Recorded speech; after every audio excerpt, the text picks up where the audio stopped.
Yeah, I kind of like it. It's a little hidden. But hello everybody. Welcome back to episode 154 of the Kpush podcast.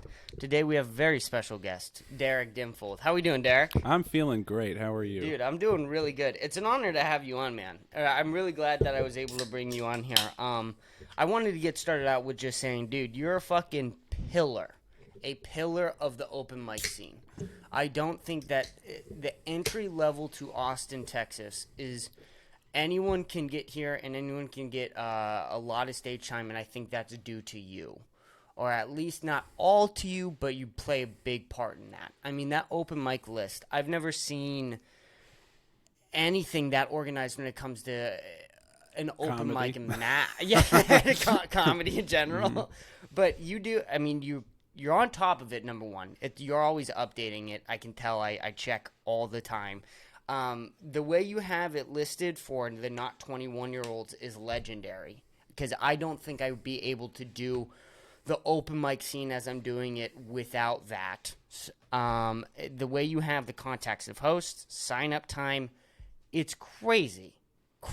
So number one, thank you to me, but obviously everyone else uses that as well, which I don't think you get enough praise for. Thank you. I appreciate that. Yeah, absolutely. And you're very welcome. Yeah, I'm glad that that's really useful to you guys, and that's the whole reason why I started doing it.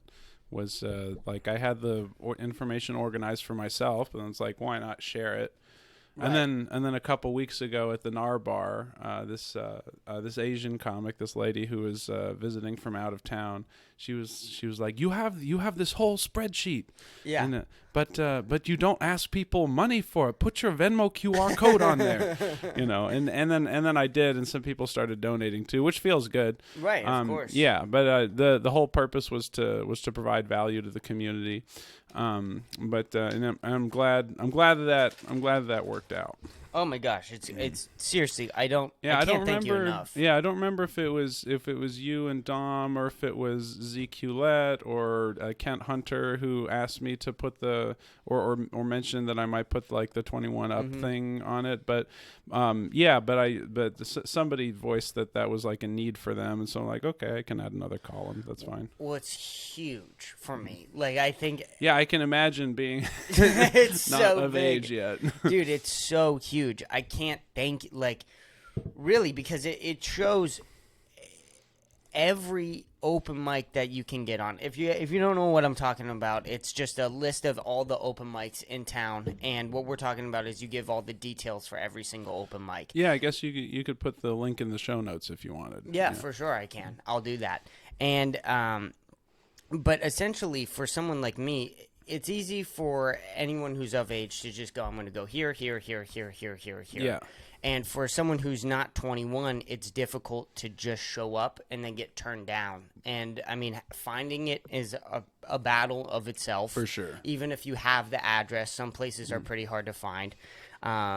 If you are able to...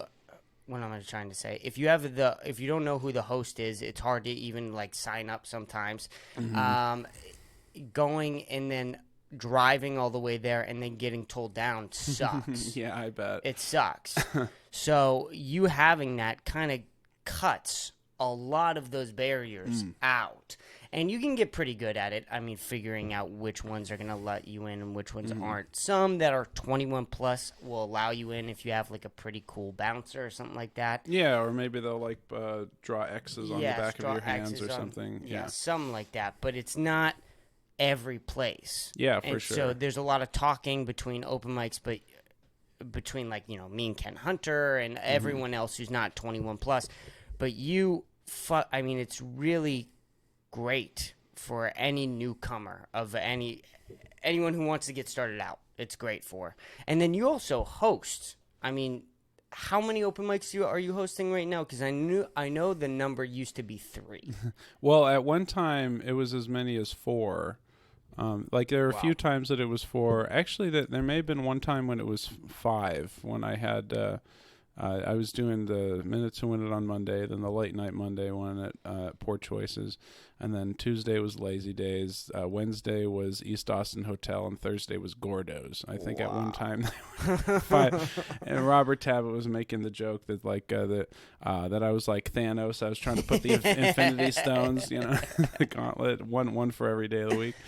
But right now it is a very modest 2 that I'm quite happy with. I'm quite happy hosting both of these. 2 is a lot. 2 is a lot. I mean, I know that you said you did 4 or 5, and that was insane. But 2 is a lot of fucking open mics. If you can get 1 per week, that's a pretty good open mic. Because there's some open mics that are just every other week, once a month, every third Friday, or something along those lines. Yeah. You have 2 every single week. That's a lot. And I tried to host an open mic. I've been trying just because I want something of my own. I want another Not 21 Plus one. And I've gone to 30 different places and asked if they were interested and being shut down all 30 times. How are you able to figure out which places are going to let you host an open mic and which places aren't going to let you host an open mic? Well, it's not the easiest, and the method that you're following is how I got the first open mic that I was doing, and of course, but the thing is, you can't let yourself get discouraged by the rejection in like this door-to-door salesy fashion. Yeah. It's like they don't know anything about you, you don't know anything about them, you're just exploring, seeing what the heck is up. Right, of course. So what was the what was the initial question? It was, how do you get businesses to allow you to host so many open mics? Because you seem to do it so easily. Yeah, well, the door-to-door thing, is like it works. It's sort of like, I think, like a 5 to 10% rate, something like that. Sure. But then sometimes, well, the 2 mics that I have right now, in fact, those were both being hosted by someone else, and then they stepped away from it, either like leaving town or having a baby or something. And so each of those people offered to send me on with it and let me take care of it and curate it from there. Yeah, so that's how I got these ones, and I've gotten a few others that way. But I have set up some organically. Sorry, Morty, you gotta put the seeds in your butt, Morty. Yeah, I've done this too many times. All right. I think you do a better Rick than the new guy. Oh yeah. Yeah. Who's the new guy? I appreciate that. Name. Yeah, I hate that fucker. Yeah. I don't like his voice at all. Nothing. No knocks on your character, whoever the hell you are. But he's just doing a tamer imitation of the first guy, and it doesn't have the same kind of like wildness or like drunken flair to it. No, it does not. No, but maybe he's like feeling too tame and not feeling like loose and free enough to really express himself, and he has to like stay inside of the perimeter set by the other guy. But no, just let loose, man. Just be fucking, Well, I don't know. Maybe the director has something to do with it. Sure, of course. That must be hard because you're coming in 6 seasons with a beloved character. No, definitely. I feel, man. Now you're making me feel bad for him. I just wanted to say fuck you. Yeah, all right. Yeah. No. I mean, it's true. They should have found somebody who could do it a lot better. They found Morty fantastically. I thought the new Morty is really great. I think that he sounds a little different, but he just sounds but also older. Dan Harmon. Hello. Right. Facts. True. Come on, get my boy Derek over here a little part. But it's what happened in that show is disappointing to say at best. But the thing with the new Rick is he's just not funny. I don't laugh at him. Like the thing was that it was Rick and Morty, and their the two of them together created like a comedy. Great tag team. Yeah, tag exactly. team. Great tag team together. Yeah, like Morty's the straight man, Rick is the comedian. Right. Morty's like the nervous, nebbish. Rick is like the drunken grandpa, Exactly. And now it's just Morty's funny, which is fine. I mean, it's not a terrible show. Let him shine, Chris. I'm sorry, man. I'm sorry for hating on them. But we were talking about open mics and how you're able to hosting set up so many. Yeah. You said that you set up a couple organically ones. Which ones were those? Yeah, well, one at the East Austin Hotel was just going on without a host, and Sure. and the manager at the upstairs bar there just like wanted to do an open mic, so she did it, and like, oh, that's cool. So the second time they did it, I went over, excuse me, and she, and I was like, oh wow, that's cool. This person's a mover and shaker. And I was like, but if you want someone to host it, like I would gladly come in and help Sure. give it some structure, some sort of form. And so we did that for a number of months, and that was a lot of fun.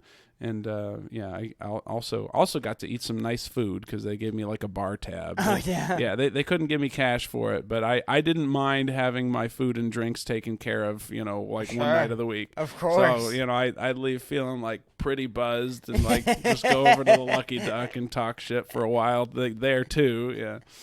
That's so funny. Yeah, but a lot of a lot of my experiences setting up the open mics have either been like something like where there's already interest or there's already been an open mic, but then that stopped.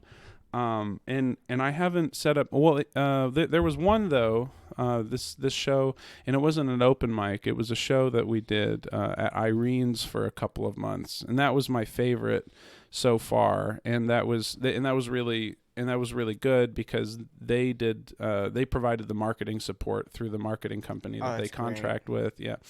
And that was a weekly thing that we did every Sunday, and it turned into like a really good room. And then unfortunately the manager who was really spearheading the thing got fired because she got drunk one night and said some shit. But it was really unfair too, the way that happened. Of course. But then 2 weeks later the show was gone. Like, fuck. Yeah. But they actually reached out to me, which felt really cool. But most of them have been either like where there's formerly been an open mic, where there's interest in doing an open mic, and like only once or twice has the door-to-door sales thing like worked in terms of getting something that sticks. Right. Like there was one show that I did at this place called the Lit Lounge, and then like I didn't bring enough people in, and they're like, it's not worth it, we're not doing it anymore. I'm like, all right, fuck it, I'll move on. At least you tried once. Yeah. And whenever I'm dealing with a venue, like I want a venue who's really enthusiastic about the idea of doing it. Yeah. And that's hard to do the first time around anyways. You're usually not going to have the best turnout the first time you do anything. I actually find that my experience is the opposite. Oh, really? Is that, well, at least like if you tell people about it ahead of time, like the first time you do something, there's actually like the biggest turnout, and then it drops off a little bit, and then that's when you're looking for sort of like your core following in that. So like over at Madrone Coffee Company, for instance, we have Jonathan. Shout out Jonathan! Thank you, Jonathan, for coming every week. And he actually helped like to try and like expand the core following by making a meetup group for it. Oh, wow. Yeah, I was like, hey, if you like to enjoy comedy on a Sunday, come hang out. So usually I find like the biggest pop is at the beginning, but then the real work begins in terms of like finding who are the consistent ones who want to come back. Sort of like how at Lazy Days we had those young people who like sit on the couch and smoke weed, Sure, yeah. Yeah, like the chick and the two dudes, yeah. Right, yeah. How it feels like though maybe the first time you're not at the best though because you don't even know the venue. Does that make sense? Or because I've only helped host a show with Simply Courtney a couple times, and it feels like the second time around you know more what you're doing, and you know the venue more, and you know how to set up. You know the host. Yeah, of course. Better. The first time you do anything, Right. you assimilate a lot of new information. Sure. And then that makes it a lot easier to do it the second time. Sure. So it's kind of ironic that the first time most people show up. But at this point, I don't feel like I'd really be like uncomfortable hosting an open mic at a new place. Sure. Because I think in the last 2.5 years, like at this point, at this point, I must have hosted more than 250 shows, something like that. Yeah. So at this point, like the repetitions are there, where most of what I do is second nature. Right. And then and then in terms of like what the venue is, doesn't matter as much. But of course, any degree of familiarity that you gain with something increases your ability to utilize it to the maximum potential. Right. And like you said, you did it so many times, it's probably secondhand nature. I mean, you don't even have to think about what you're going to do when you host. You just go out and do it now.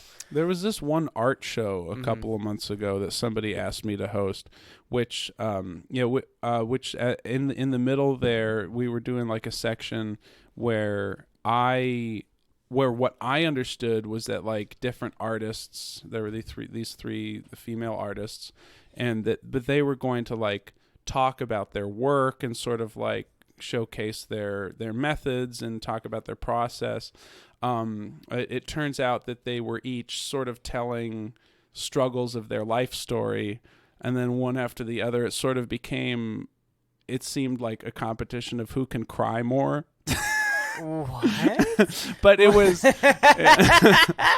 I mean, it was very sweet and it was very heartfelt and everything, but as a comedy host, I was definitely confronted with like a new thing to deal with. Sure. In that situation, you know. And I mean, as a comic, your first initial reaction or instinct must have been like, I gotta crack a joke.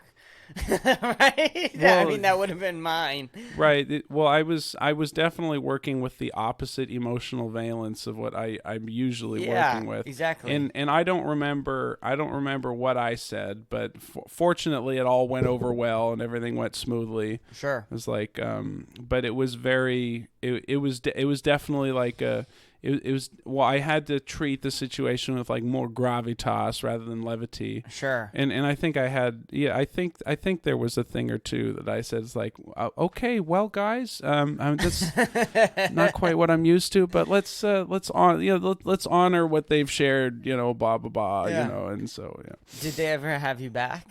I don't think they've done another one of those art shows. I kind of want to do it again to just like fuck around and find out, Mixing of the crowds is weird because I did Simply Courtney hosts the show, the drag comedy show. Mm-hmm. I went up, I did a set there once, and some of those drag queens don't like comedy. Or aren't big fans of stand-up, rather. And so you got to kind of figure out what to do if you want to do different jokes, if you want to do different punchlines. Like it's weird initially. Where is that drag comedy show? It was at the Lawn, but I'm not sure if it's there anymore. They might be doing it at Moon Tower Cider Company. I don't know if you've been there or seen that. Oh, yeah. I've done one of Simply's shows over there. Oh, yeah? Because he does In the Round there, and then apparently he does the drag comedy show there now. Okay. Which, I love that venue. I really like that venue a lot. Yeah, me too. It was a great spot, and the set I did there went over really well. Yeah. It's a fun crowd. It's a pretty small room, which helps a lot, I think, with just the interaction. When I was there, they were packed in like sardines. So it's great. Yeah. If you can get that place packed out, you'll have a good show. Yeah, because all the walls like reflect all the sound too. So if people laugh, like it really bounces around the building. Yeah, they have a really nice sound system there too, as well, with the big two giant amps. Yep. How important is it when it comes to hosting a show, the quality of the amps or the sound system you have? Yeah, well, the facetious answer is if that no one can hear you, then you don't have a show. But I think it's a well, at a certain point, I think at a certain point there are diminishing returns. It's like you need a certain level of clarity of sound, and all you need is for the performers to be understood But of course, like a higher quality sound system can give you more options, and like people can add more nuance to what they're saying, Sure. like doing voices and stuff like that. So I think it's important, but it may not be like if the sound system is, say, like a few tiers below top tier, it's Sure. like that might not be critical. Right, that makes sense. What's the price range you try and stay in between when you go out for an amp or a sound system? Well, I haven't bought a PA yet. Oh, okay. But I mean, well, actually, I have bought a few PAs and returned them to Guitar Center, just because I was like, after a week or two, I was like, I can't justify this yet.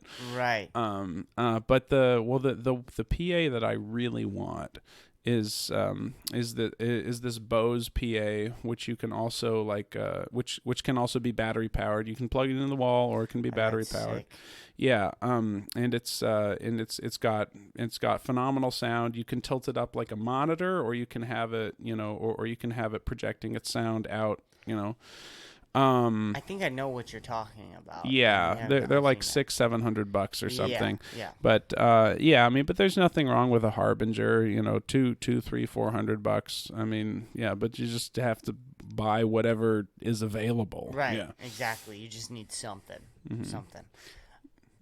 Yeah, if you want it to be portable. Yeah. What things do you look for when you try to go into hosting something or anything? It doesn't have to be an open mic. Like, what are some of the things that you'll look for first? Interesting. I mean, well, the enthusiasm of the venue for having the show that they're having, definitely. The interest of people that I tell about the thing, to see if they like the idea or want to participate.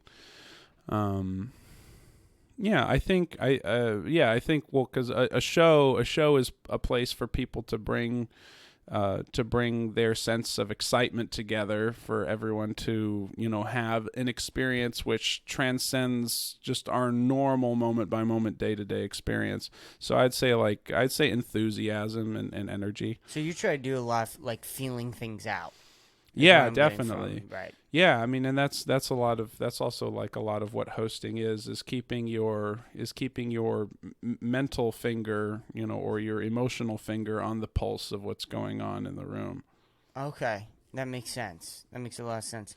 How you said you've been doing comedy for 2.5 years? Is that right? Yeah, 2 years, 8 months now, but yeah, basically. When did you start? Well, the first set that I did in Austin was the day I moved here, March 30th, 2021. Okay. And so that's, you could say, my birthday. That's all right? Yeah, go ahead. It does not matter. Did you start in Austin or did you start somewhere else? Well, basically, because I did 2 comedy open mics in Santa Barbara, California. Shout out to Mel's Bar. But when I went out there and did that, because I was interested in doing stand-up, and I was interested in going to open mics, I showed up and I sort of like watched what was going on, and I was like, oh no, Santa Barbara is not the city to start doing this in. Right. It's like half of the people were just ranting or mentally ill. It wasn't like really comedy, It was just sort of like a collection, just like a dustbin kind of thing. It's like, who got scraped into this thing? Right. And I don't know where Santa Barbara is located in California. Is that somewhat close to Los Angeles? Yeah, just a couple hours north of Los Angeles, like right up that sort of like California looks like it has sort of like this bite taken out of it. Yeah, sort of like right up at the top of that. Yeah. Does it because it's so close to Los Angeles, do you get any feelings or I guess vibes from the industry scene of the entertainment venue? Essentially, Santa Barbara's relationship to Los Angeles, as far as comedy goes, is that comedians from LA will get like a gig in Santa Barbara. For instance, like every week or every month, they had one at Wine Therapy. There was also this one out by this bar close to the airport. Excuse me. Hell yeah. All right. This out by the airport. Every week they had one there, and And then also LA comics will sometimes get booked to come up and perform at UC Santa Barbara.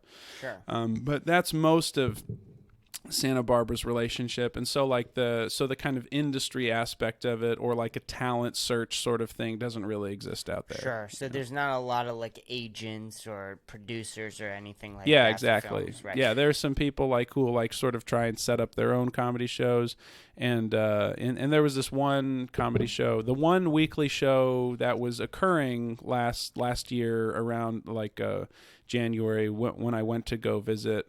That was the only show in town I went and did, and that was sort of set up by this guy who was just like clearly just like an enthusiast and he wanted to do it, like, and didn't exactly know like how the structure of a comedy show typically goes. Like, I mean, he didn't walk any of the crowd, but like he did the 25-minute host set, and we're all just kind of like waiting, Yeah, of course. So there's, I mean that. I guess there's a good and a bad to that. I sort of say, because LA comics always complain about how, or I mean the ones especially who left complain about like the agents there or the producers, or some of the audience is very like snotty, very uptight. But in Santa Barbara, if there's not really much of anything of that, then people aren't going to go to the shows. Yeah, well, there were a good number of people. Well, there was always a lot of people at the wine therapy shows. Oh, okay. Actually, yeah, 'cause that's sort of like down on State Street, like in the middle of things, and sort of like kind of a young hip crowd.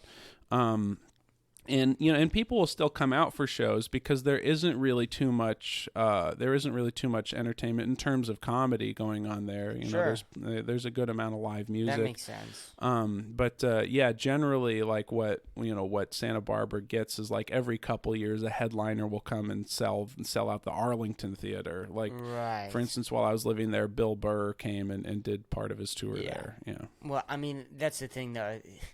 Bill Burr can do it anywhere. Yep. Really. Like that. That's the thing. It doesn't matter if it's Santa Barbara or fucking some random town in Utah. He's gonna sell out anywhere. Yeah, one of the biggest comedians today. Sure. So you came from California. I lived there for a long, long time. Okay. Yeah, so I have a lot of roots there. I come originally from Massachusetts. Yeah. Oh, you do? We're from Massachusetts. I was born in Newton, and I grew up in Concord. Really? Really? That's so funny. Yeah. Newton. Yeah, you moved to the two like opposite blue states of, of each side. Yeah, for sure. Yeah. That's hilarious. And then you landed in Texas. How long was it before you started doing comedy? Before you were hosting shows? Oh, sorry. How long was it? What? Before you? I mean, when you started doing comedy, yeah, how long after? When you started doing shows? I think the first time was less than 6 months after. Oh wow! So you were pretty quick on that. Yeah, I wanted to participate, see what it was all about, like putting something together, and it seemed like a good way to grow my presence, my ability to get experience. Sure. In the scene, and so I was eager to do that as quick as possible, and yeah, made it happen after about 6 months. Yeah, it seems like you really grind a lot, and you have been for a really long time. Like you said, I think for your 2-year anniversary, I saw you post on your story that you hit like 7 or something open mics or like on that day I was like yeah, I'm not gonna slack off. This is a good night for doing it, and I do believe it was 7 on that night. I mean Tuesdays are crazy here in Austin, so you can really get that much stage time. What do you think you're gonna stay in Austin, Texas? Do you think that it's a pretty good scene for you to grow here? Yeah, I think so. Yeah, I don't have any plans to leave. I think if some, I mean, of course, like if some like crazy random happenstance type circumstance showed up somewhere else where there'd be a lot of incentive to go elsewhere, then I would. But right now, I feel very happy here. Yeah, I think Austin, Texas probably has the best scene for newcomers. I mean, that's sort of what I haven't tried anywhere else, but I've looked at the price ranges of New York City. I mean, I can't live there, and Los Angeles, I wouldn't be able to afford that either. So Austin, Texas has a really pretty good balance of it is expensive here and it's getting more expensive, but if you live 20 minutes outside of the city, you can kind of get a pretty decent place. You can get decent job here with decent pay. It doesn't seem as crazy or as insane as New York City or Los Angeles. Yeah, and it's definitely a pretty thriving, growing economy around here, it seems. Yeah. So, so people, I mean, from what people say, it seems like, and then there are a lot of independent open mics where people can get their foot in the door. So, sure. Yeah, I'd say it's a great place to start. What do you, how do you pay the bills? Do you still do substitute teaching? Not anymore. Not anymore. Right now, the bills are mostly paid from the 2 open mics that I run, and wow. Yeah, and then whatever tips that I get there, and then sometimes people Venmo for the for the spreadsheet. Sure. But also recently I have revived my beer selling business. Oh yeah, I didn't know that you did that. Oh yeah, back when Kill Tony first started at the mothership and we were all hanging out in the alley. Doug Allen had a brilliant idea, which was to go down to the bodega and grab a case of Lone Stars and start selling $5 beers. And sure. I was like, that is ingenious. You mind if I do it? And he said no, but maybe he also was like, yeah, I kind of might. But sure. I started doing it, but then I wound up building it. I wound up building it into a business over the next couple of weeks that I get a couple $100 every night. I was just selling $3 beers. Wow, couple $100 every night. Yeah, well, a couple $100 every Monday night. Yeah. Oh, every Monday night, but that's still pretty good. Yeah, pretty good. Sure. Yeah, but I still have my plug at Austin Beer Works. Sure. Yeah, they have the reject cans, right? The ones that are either just a little bit low filled, not filled enough, sure. or the ones that are a little dented. And so I'll buy those from him really cheap. And I live in a house with about it's a bunch of different rooms and a few hallways. Yeah. With 30 people. Yeah. And a lot of those people like to drink alcohol, so now I do $2 beers, and so whenever it's after midnight and they can't go to 7-Eleven and buy more alcohol, then I'm the guy. Oh, that's genius. Yeah. So that has been helping support me. Yeah, that's hard. Shout out to Macro House. That's hard to get caught with anything, right? Because you're just selling beer. Yeah, I mean, and it's in the house too, so it's not. So I mean, so I think yeah, essentially, the way you could characterize it is these guys paid me to go get beers for them. And they're just paying me for the beer that I went and picked up. Yeah. And then it's also in the house. So of course, there are probably more risks associated with selling it in the Kill Tony alley. And one time a police officer came to try and scare me and sort of shake me down. Sure. But then the next week I went back and I talked to the cop who was on duty and is it all right if I still, sell the beer? Nice to see you again, Officer Johnson, Right. Yeah. And he's like, yeah, I don't care. Yeah. Right. Yeah, no, I mean, there's always going to be a couple cops who are just being assholes, or maybe they're just having an asshole night. Well, the reason why that guy was sent over there is that there was someone the last week who passed out in the alleyway and had to get taken away by the paramedics, and but he I think he had a lot of other stuff too. Yeah, but that doesn't sound but it just got blamed on my beer business. Some dudes ODing on fentanyl. They're like, "You're selling Ultra, Derek." Yeah, why? fucking canceled, man. Yeah. That's so funny. It's so funny when somebody from the outside, comedy scene, sees somebody pass out on an alleyway. And they're like, "Hey, what's going on here?" And the comics are like, "Yeah, dude, he's comic passed out." I guess he was fucked up. Yeah, I don't know. It's he'll be fine. Yeah. Yeah, it's that's fucking that is hilarious. Yeah, it was a sad day for the alleyway beer business though. Yeah, speaking of alleyways, I heard you got into a fight there. Or was that you or someone else? No, not truly into a fight, but Sure. there was one or two times that someone like started some shit with me or like made some kind of conflict. But it was nothing real. Yeah. No. Nice. Yeah, I mean, and there's nothing more anticlimactic than a couple of comics squaring off, you know. That's so true. No one ever hits anyone. You know. We're a bunch of pussies. It's all just punchlines you're throwing at each other. Oh, yeah. You just do a roast battle. Yeah, right. Yeah, we can solve this a different way. Yeah. How many times have you gone to go sign up for Kill Tony? Before I got picked, I think I estimated that I'd signed up about 70 times or so. 70 times Yeah. before you got picked? It was a long road, yeah. What the fuck? Yeah, that's what it was. There are people who could get up their first time. I know. Wasn't I upset for a while? Yeah. That's so crazy.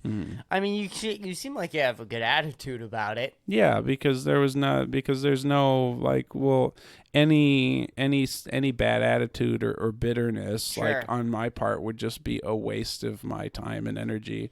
Right. And then it would also not be, you know, and like what I'm there for is like, well, it's you know that there's just some chance that you get. And so like if you're not ready to take the ride, don't buy the ticket, you know. Yeah, that makes sense. I mean, it's so funny that somebody could go there who's like, I'm not sure if I want to go up or not. They just sign up. It's their first time, and they go up, and then you're there sitting right next to them being like, this is my, 55th time. Yeah, back when we were at the Vulcan, like, and someone would get either picked from the audience or is like someone is like, oh, it's my first time, I don't have any jokes or whatever, and then the people, like the comics, we were in these like these cow corrals that they had in the front of the club. Sure. Excuse me. But yeah, you'd hear people like, fucking hell, you know, they'd be like, God fucking damn it. Right. It's like, I've signed up so many times, you know. Yeah, of course. Yeah, but yeah. And it's hard not to be that guy when you're going there 3 hours once a week. It's difficult to There's just keep definitely doing a that. time commitment. Yeah. Sure. But I mean, that also probably makes you stronger for your first appearance, right? Where you go and it's your 70th time, so you're like, no, I want to do this. Yeah, I mean, like you've had the 100. chance to work on your material in the Sure. meantime. You should be. Oh yeah. Yeah.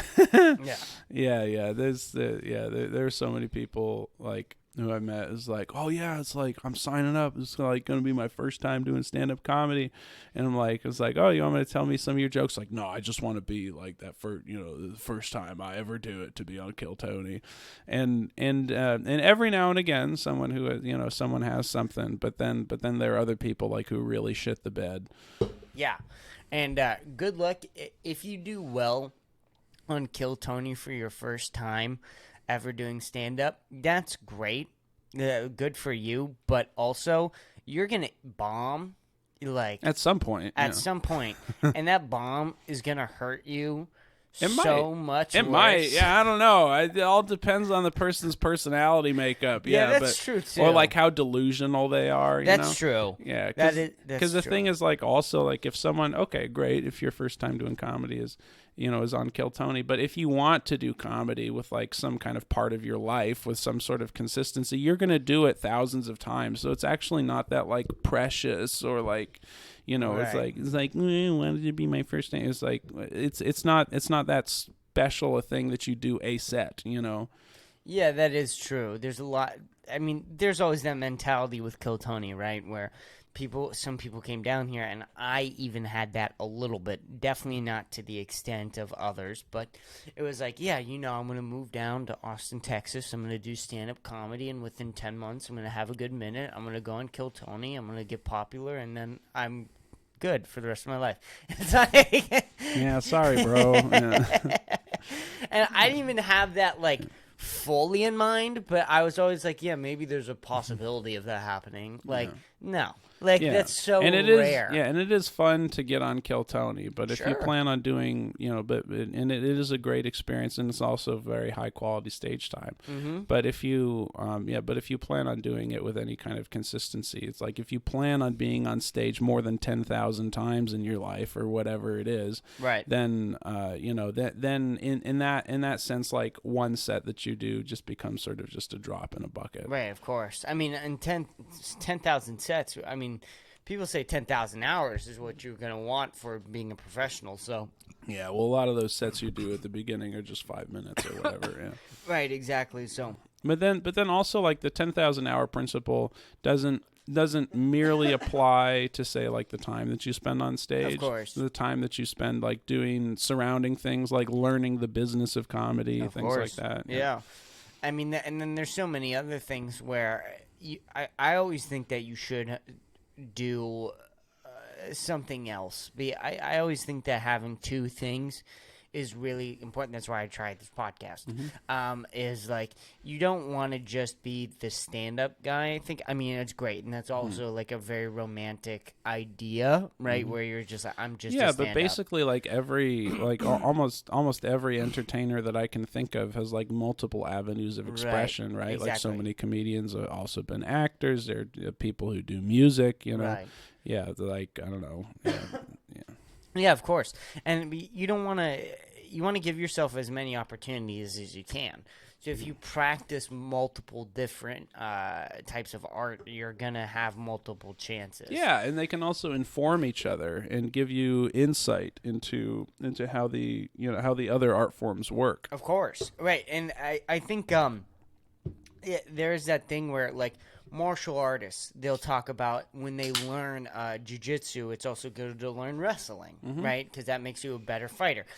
When you're learning boxing, it's also good to learn kickboxing because it makes you just a better fighter overall. Yeah, they cross-pollinate each other. Exactly. Yeah. I think that same exact principle can be used to all different types of art form, right? So if you're trying to be a really good stand-up, it might be good to practice music as well. And then if you're doing stand-up, it might be good to also, film around some things, maybe direct some things. Acting, improv, Yes. Get in front of a camera. Right. Yeah. And, I mean, it's all very similar, the way ideas pop into your brain and how you have to craft these tools so that you can use them in your brain to express yourself. And it's a very similar process with stand-up. I mean, I've learned this with podcasting too now. It's a very similar process where you'll learn how to express yourself differently in different things. And when you can do that, you'll express yourself betterly in those different ways. Rather than if you just put all your time into stand-up, then, yeah, you might be a really good stand-up comic, but I feel like the cap of what you're going to be able to do is a lot lower than somebody who, like, even you can play the fucking piano really well, right? And you can also, you kind of do at Madrona a little bit, but you'll take what you know about comedy and apply it with the piano, right? Where you can kind of give people a leg up with some of their punchlines and go along with some of their bits and things like that. I mean, I know that you've done this with me before where you'll know my bit because I've done it so many times at your open mics. You almost know it as well as me. And then you'll follow along with the piano to my bit because you know it. And then it makes the bit better. So that's just, it's important to do that, I think. Yeah, for sure. Sorry. No, it's all right. Yeah. There's no question there at all. I was just ranting for a second.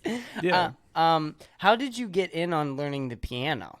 Well, we had a piano in my house growing up, and I'd always just sort of like tinker around on it.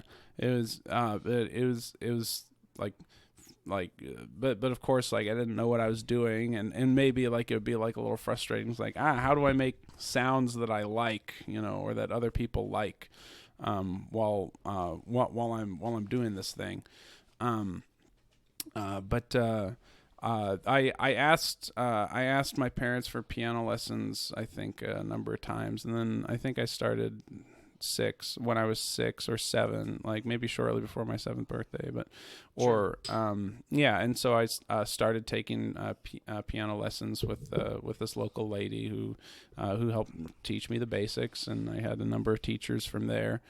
But at this point, mostly, I'll develop things on my own, and I'll maybe look up things I'm interested on YouTube. I got started because we had a piano in the house. I liked singing and making music, and I asked. Yeah. That's a really early to get started with, any type of art, really trying to express yourself at 7 years old. That's really impressive that you started that young.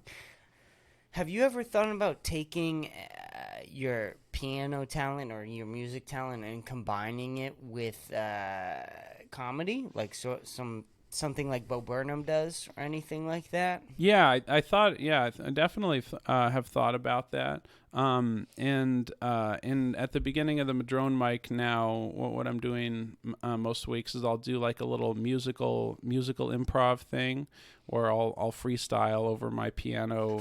I'll freestyle over my piano playing, and hopefully get like a couple punchlines and laughs in there too. Mm-hmm. And then also years ago, before I started doing stand up, my family every now and again they'll have they'll have sort of like a family night kind of musicale thing, where like anyone who is working on some kind of art of their own can like share it, some kind of performance art thing. And the last one of those that we did, I wrote this song to the tune of Tom Lehrer's National Brotherhood Week, which I'm not expecting anyone to know. It's a very unfamous song. But I rewrote lyrics that were like with reference to the family. So like every line was a reference to one of our family members, like either like teasing them, or like a little or a reference to some experience we've all shared with them. Or some little dig at them or something. And that was a lot of fun, and I performed that for the family, and so that's the only like comedic song that I've written and put down on paper. Okay, well, how did it go overall? I think it was fun. Yeah, people liked it. I mean, the fact that you can, does that make you think at all about maybe doing more of that stuff? Because if it went well the first time and you were I'm sure you were pretty light with your family members. Yeah, of course. No, I was. Yeah, but like I took like a little risk or two. Sure. But, yeah. Well, I mean, you get real risky. I've seen you annihilate people before. I'm not doing that with grandma and grandpa. No. But it's made me think. It's like, I could write some songs, and so maybe I would want some kind of like inspiration to come along and give me an idea, or then to do that, like I'd probably have to like focus like specific attention on like the songwriting and figure out how to like, okay, but then like what's the idea I want to convey with this one, and what are the words that I can use. So like definitely that's something that's open to me and something that I'd be interested in doing. And I definitely don't want to imitate Bo Burnham, because nobody can do what he does better than him. It's definitely something I'm open to, and and I like music and comedy together. Of course, I like it too. I mean, I like all different types of comedy, right? I mean, even the ones that I don't really laugh at, that I don't love, I like that it's out there. Anthony Jeselnik's a really good example, where he's a fantastic comic, but he doesn't make me laugh for whatever reason. When I watch his stand-up, I just don't laugh. I think it's funny. I think it's clever. I think it's well-written. I think it's well-performed. I think he's a great comic. But for whatever reason, his style of comedy, not your cup of tea. It's not my cup of tea. But I like that it's out there. Yeah, because, for sure. Other people like it, and I don't think it's hacky at all. I've never heard of him stealing material, which is really the only things I care about when it comes to comedy, is try not to be hacky and don't steal other people's material. Other than those two things, fair game, right? So I think, though, when it comes to like writing music and writing like a funny song, I don't think that it's that hard to write a song like the notes per se or the lyrics are really good. I think the hard part is being funny. That's like half the battle. And if you're writing a funny song, you already have the funny, right? You already have that thing that can make people laugh. So, I mean, writing music is really difficult if you're trying to be Led Zeppelin, right? Like if you're really trying to move people or persuade really complex ideas, that must be really difficult. Or Nirvana, where it's almost like you're expressing sadness in a way, that's really difficult. But to be funny, right? Like you don't really need a really complex chords or beats or really like new ground of music. You just need like some basic, simple the irregular tunes. 4-chord progression. And, Exactly. and some clever lyrics. And, Exactly. Yeah. You don't need funny. too many bells and whistles. Yeah. Right. And the reason why a lot of people don't do that, though, is because they don't have the funny. You have that, Yeah. right? Well, I think the reason why a lot of people don't do musical comedy is they don't know how to play music. Well, I would do it. I would 100. If I could pick up a guitar and play the shit out of that guitar, I would never go on stage without the guitar. You know what I mean? Like, I would fucking just use the shit out of it, like to the point where it might be annoying to some people. But Yeah. Well, I mean, yeah. Well, you don't need to be able to play the shit out of a guitar to do guitar right, comedy. of course. But yeah, and it's not too difficult to learn the basics. Like I'd say, like a couple hours on YouTube and practicing like basic things that you learn and apply there, and you'll be able to play a good number of songs. Sure. Well, you're like what I was saying with the whole like roast thing. You can roast the shit out of people. Like you're sometimes.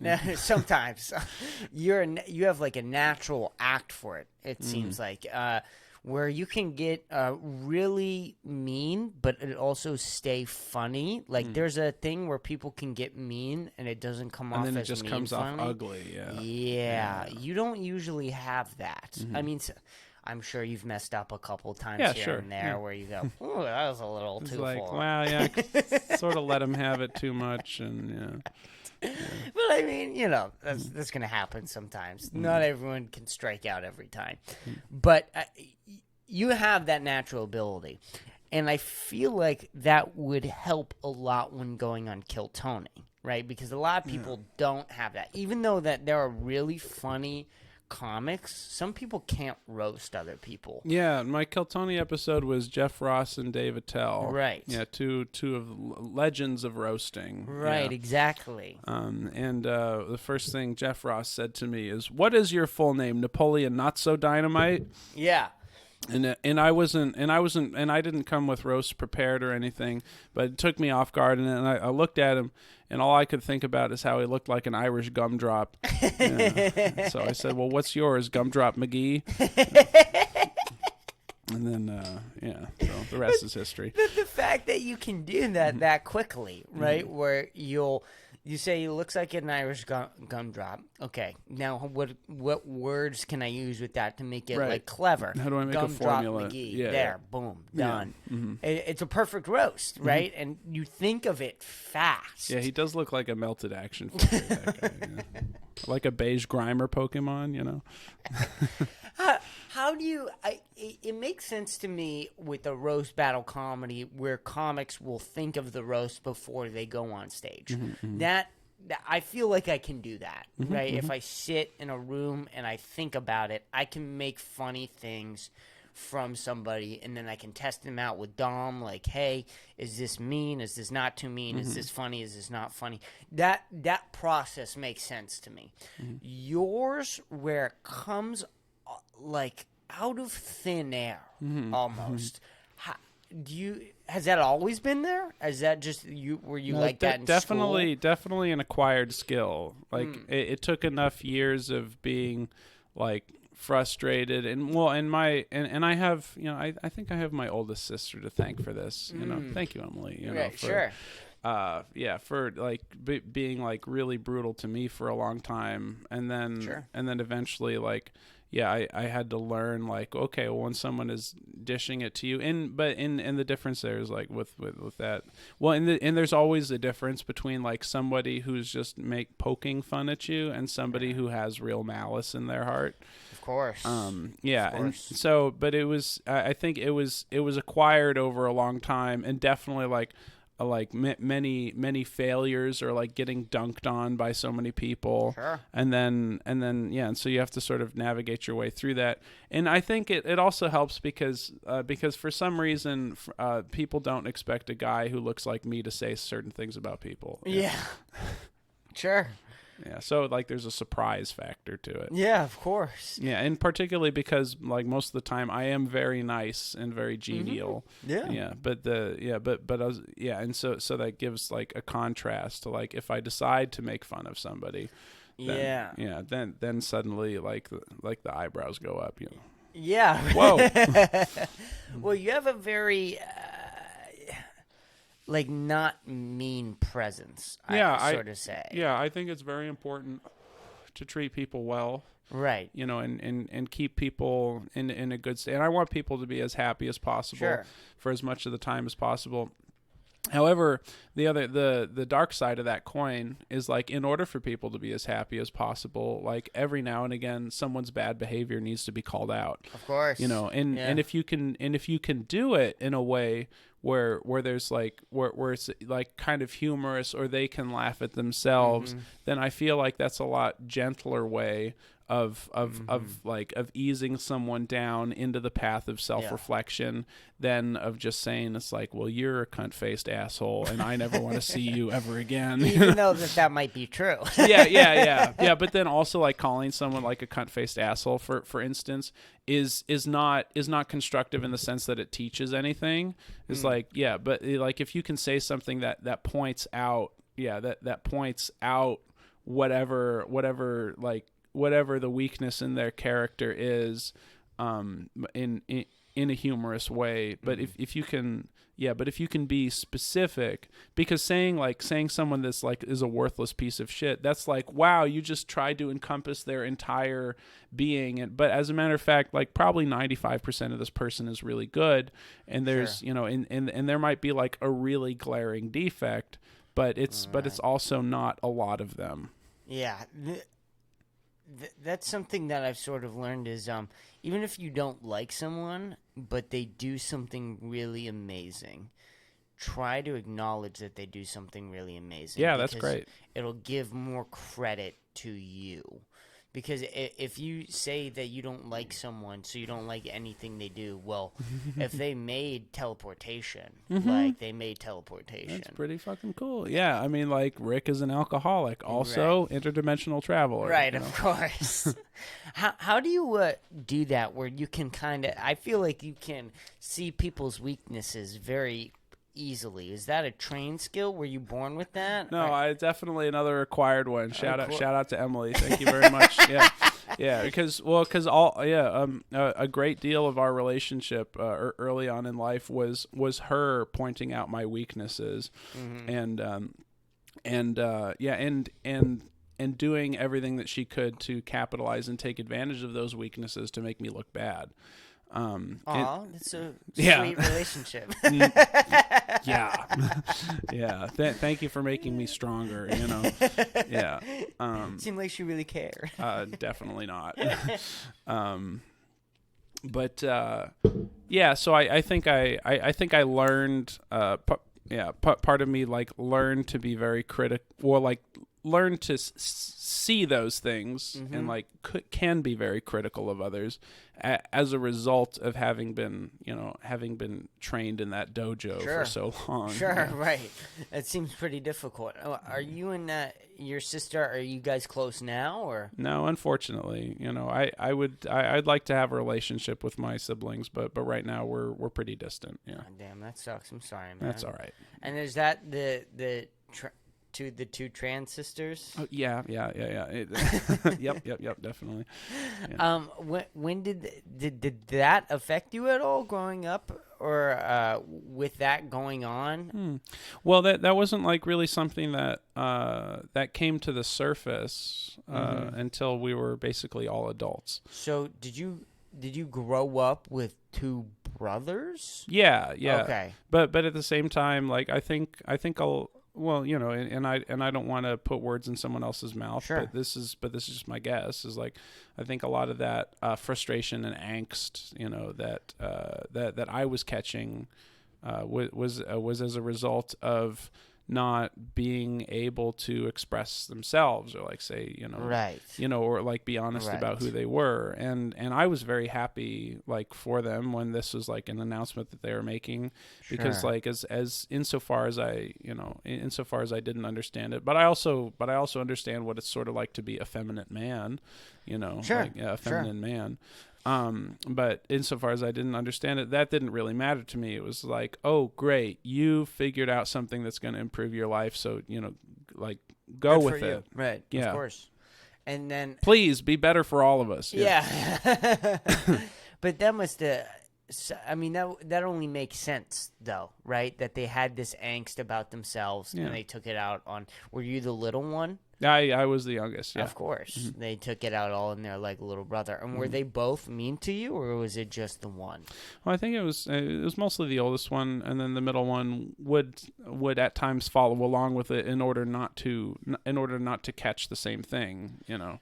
Right. You kind of have that like dog energy almost. Where Yeah, one so it's nips like on became the like weakest one. yeah, like became right. It was sort of like pressed into service, or like you know, or like didn't want to be the topic of the criticism and all of that. And Sure. so, you know, so I understand it, and I don't really blame either of them for what they did. Painful it was at the time. It's just what it is. Yeah. Were you still in the house when they transitioned? Like, were you Yeah, still living with we your were parents? all I think all three of us were living with my dad. My parents had been divorced for some time at Okay. the time.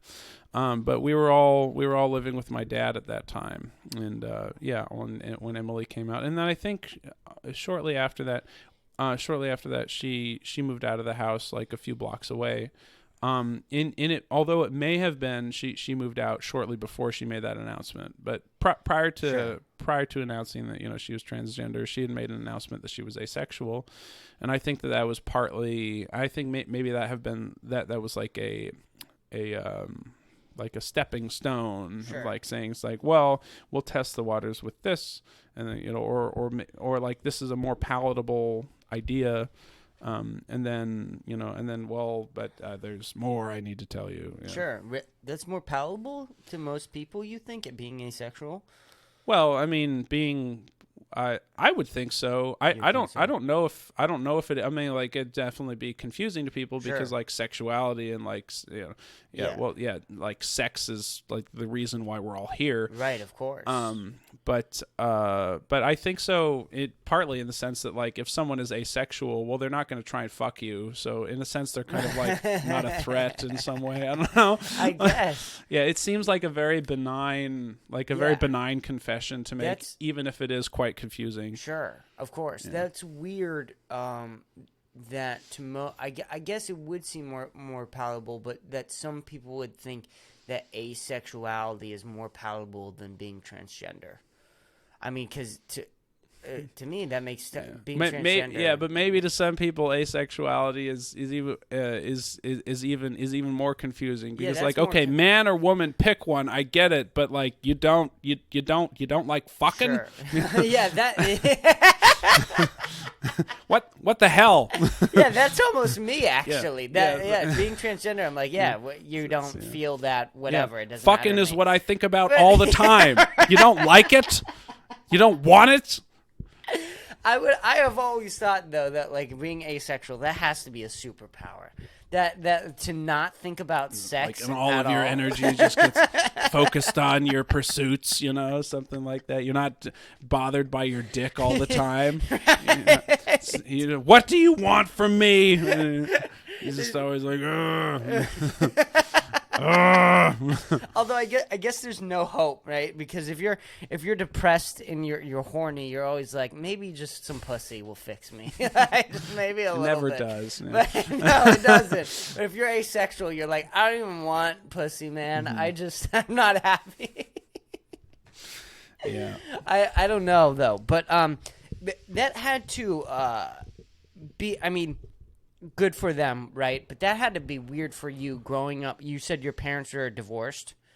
Mm-hmm, Yeah, so you grew up with divorced parents and two transgender sisters. Mm-hmm. That must have been a strange environment. Not saying that. Oh yeah, bad, definitely. good, Like in retrospect, weird. yeah, definitely very strange.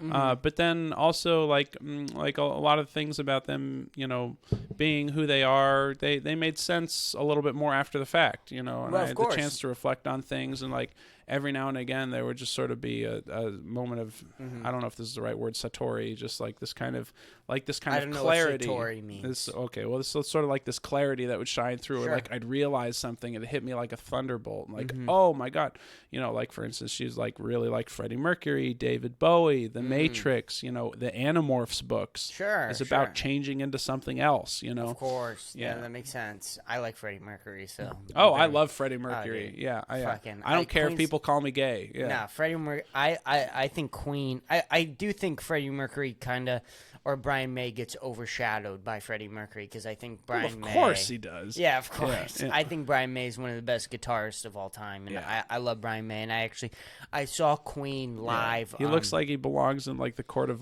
King Louis the 14th. But all natural, baby. It's gray now, but it's all natural. Go off, King. Oh, sorry, Queen. Yeah, go off, Queen. I don't know if you've seen him perform recently. He still kills it. He yeah. sings like a motherfucker. Yeah. He still moves Still on stage. playing the Red Special. Oh yeah. my god, he's great. You're getting the hard on, Dude, aren't you? I am. Dude, I'm thinking about Yeah, Brian my pussy's May. wet, personally. Yeah. I think I've seen them with Adam Lambert, and Adam Lambert, I mean, he's fucking fantastic. Fantastic he's vocalist, so good. yeah. He'll never replace Freddie course. Mercury, but I mean, Yeah. for seeing them perform the three old guys and Adam Lambert all together, it's so coul. I mean, it's really cool seeing that they're still. Did you see going them on. here in Austin? No, I saw them in Massachusetts. I saw them at the Xfinity Center in Foxborough, I believe. It's Foxborough, Okay. Brockton. But Okay. it really fucking great. I mean, one of the best concerts I've ever been to. That's cool. Yeah. They did like a little memorial to Freddie Mercury. They did like the hologram, I guess, thing where they had like the screen, like invisible screen behind them, and then they did the projector. It was a really cool show. But where was I going from this? Well, as much as I do want to keep going, Sure. I see we're at a point where I gotta head over to Madrone. Oh, of course. And this yeah. has been a delight. I would Oh. love to keep talking with you, but yeah. We yeah. did an hour, man. Yeah, Again, no absolutely. rules. This was super fun. Really easy pod. You were easy guy to talk to. Yeah, you're You easy were. to talk to too. I Thank really you. enjoyed the conversation. For sure. I would love to do this again. This was a really good first episode, I think, with you here. Hopefully you'll be willing to come back. Yeah, well, we could even schedule for like 2 weeks when I get back from. I'll be back from Hawaii. Sure. I'll be on my way over to the UK. Oh, you're And then- whoa, Oh whoa, yeah, whoa, right. whoa, well, whoa. hang on. We'll end it on a cliffhanger. All right, sounds Yeah. good. All right. We'll talk about all this when you come back because you got to go host an open mic. Mm-hmm. All right, well, ladies and gentlemen, thank you guys for listening. This has been Derek Dimpfl. You can go catch his Instagram. What's your Instagram? DEREKD comedian, Derek D comedian. Awesome. He's been on Kill Tony. You can go check out the Kill Tony episode. I'll leave everything in the description. Thank you guys so much for listening. This has been fun. Bye-bye.